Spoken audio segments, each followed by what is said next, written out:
The idea began as little more than a bold proposal whispered among engineers and aviation enthusiasts. The A-10C Thunderbolt II, famously known as the Warthog, had long earned its reputation as one of the toughest and most effective close air support aircraft in modern warfare. It was designed for rugged battlefields, flying low and slow to protect ground troops while shrugging off damage that would down most other planes. But no one had ever seriously considered launching it from the deck of an aircraft carrier. The Navy had its fleet of purpose-built jets, sleek, fast, and equipped with carrier-arresting gear. The A-10 was none of these things. It was bulky, heavy, and slow to accelerate, more at home over deserts and forests than on the shifting deck of a carrier in the open sea. That was exactly why the very suggestion drew laughter from seasoned naval aviators who considered the idea impossible. Yet the military had always been driven by impossible challenges, and this one carried unique potential. What if the Warthog, with its unmatched firepower and ability to linger over battle zones, could be deployed directly from carriers?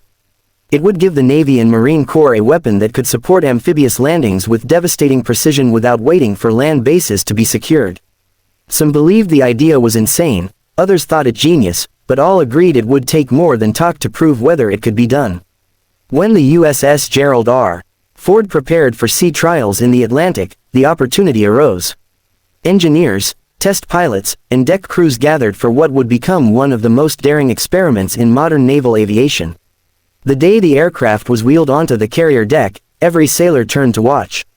Its wide straight wings and massive nose cannon looked out of place among the sleek F/A-18s and F-35Cs.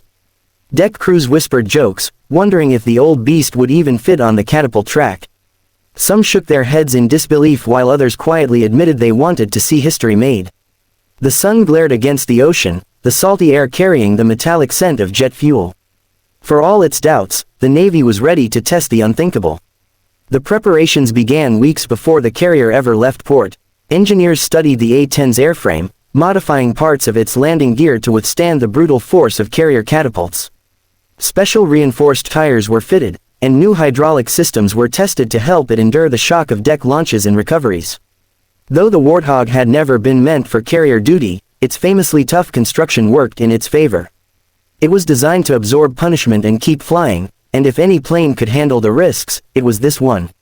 To assist with its relatively slow acceleration, engineers installed temporary thrust boosters that would activate during takeoff, giving it the push it needed to leave the deck before gravity pulled it down. Meanwhile, the pilots assigned to the mission trained relentlessly in simulators. They studied not only the flight characteristics of the A-10 but also the unique challenges of carrier operations. Unlike other jets, the Warthog carried the enormous GAU-8 Avenger cannon in its nose, an imbalance that could affect its launch trajectory. They practiced dozens of emergency procedures in case the test failed, ditching in the ocean, ejecting just after launch, or attempting a dangerous low-altitude recovery. Every scenario was considered, and still, the risk was enormous. The pilot chosen for the first launch understood he was attempting something no one had dared before, something that could end in triumph or disaster.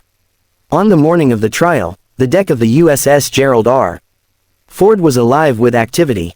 Sailors in colored shirts moved quickly, securing equipment, clearing the deck, and preparing the catapult. The A-10C sat at the bow, its engines growling with restrained power, wings glistening in the spray of saltwater mist. Observers lined the safety barriers, cameras ready to record whatever happened. The ship's captain, standing on the bridge, gave the final clearance. A silence fell across the crew as if everyone held their breath at once. The improbable was about to become reality, and every man and woman aboard knew they were about to witness either an incredible breakthrough or a spectacular failure. The A-10, stubborn and rugged as always, sat poised to prove the doubters wrong. The signal was given, and the carrier deck crew moved with the precision of a well-rehearsed orchestra. The A-10C sat locked onto the catapult track, its twin turbofan engines howling with rising intensity as the pilot advanced the throttles to maximum. Heat shimmered behind the engines, rippling the air as if the atmosphere itself was straining under the power of the Warthog. The launch officer knelt, gave the final check, and then snapped his arm forward. In an instant, the catapult released. The massive aircraft lunged down the deck with brutal force, metal screaming, wings trembling as the carrier rushed past beneath it. For a heartbeat, time seemed to stop. The aircraft surged off the bow, but instead of climbing, it dipped low, the ocean rushing up like a wall of blue steel. Gasps erupted from sailors watching, some already bracing for the splash of disaster. The heavy nose of the A-10 dragged downward, its immense cannon and armor threatening to pull it into the sea. The pilot's hands gripped the controls with iron will, pulling back with every ounce of strength, feeling the resistance of an aircraft not meant for this type of launch. Alarms blared in the cockpit, altitude warnings flashing red as the waves drew close enough to spray across the canopy. Then, almost miraculously, the engines responded with a final roar, the thrust boosters engaging at the perfect second. The Warthog's nose lifted, scraping the edge of possibility, and clawed its way into the sky. The cheers that erupted on deck were thunderous, an explosion of disbelief and joy that carried across the entire carrier. Sailors leapt, clapped, and shouted as the gray beast rose into the air, banking gently against the horizon. It was airborne, truly airborne. The impossible had happened, and every person who had doubted now stared in awe at the machine that defied their expectations. Above the ocean, the pilot steadied the aircraft, his breathing finally slowing as he realized he had wrestled the Warthog away from the sea's grip. He leveled out, testing the controls, the A-10 flying smooth and steady as though it had been designed for carrier operations all along. From the control tower, commanders watched in stunned silence before erupting into congratulations, realizing that history had just been written in front of them.